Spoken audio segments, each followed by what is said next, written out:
I'm Nick Grover, the Morningstar Individual Investor Conference for 2014, and I'm joined by Morningstar's Matthew Hodge. Matt, we've seen the iron ore price come off, fairly heavily recently. What does this mean for investors in the resource space? Well, who was to know when it was actually going to come off? But the kind of returns that some of these companies have been getting have been very, very high. So that was unsustainable.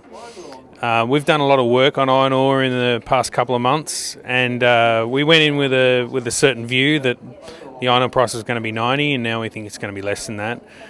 So that's kind of changed our view of the landscape a little bit.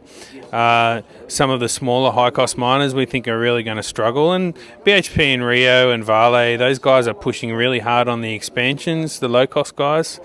It's going to make life very different. And on the other side, you've got China, and we think China's going to be growing.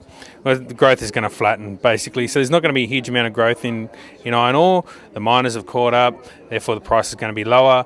Those guys at the end of the high end of the cost curve, they're not going to make the kind of high returns that they've been making before, and some of them might even exit the industry over the next 5 years. And Matt, in your presentation this morning, you spoke about Morningstar's income portfolio. Can you just give people an idea of how this portfolio is constructed? Yeah, so we've got a really strong bias to quality. So we use our proprietary filters for that, our proprietary data points, so moat, fair value uncertainty, those sorts of things. So what we're looking to do, we're looking to buy high quality, which means narrow or wide moat.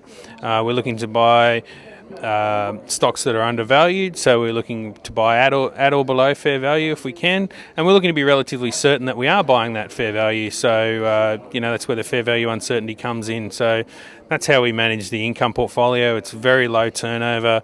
We're also looking for yield as well, so yield better than average, so 4% fully franked or better. You tick those boxes, there's a pretty good chance you'll go in the income portfolio. And Matt, just finally, how has the income portfolio performed during the recent bout of volatility that we've seen?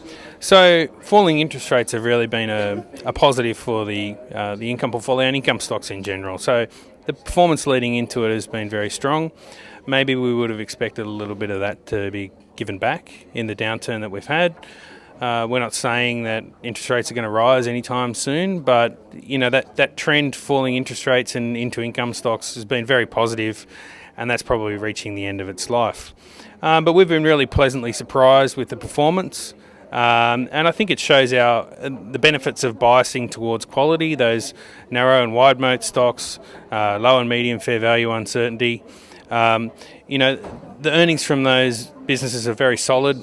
They continue to pay dividends. So we think in the long term, income investing is a pretty good strategy, and that bias towards quality helps us do that. Okay, Matt, thanks very much for your time today. No problem.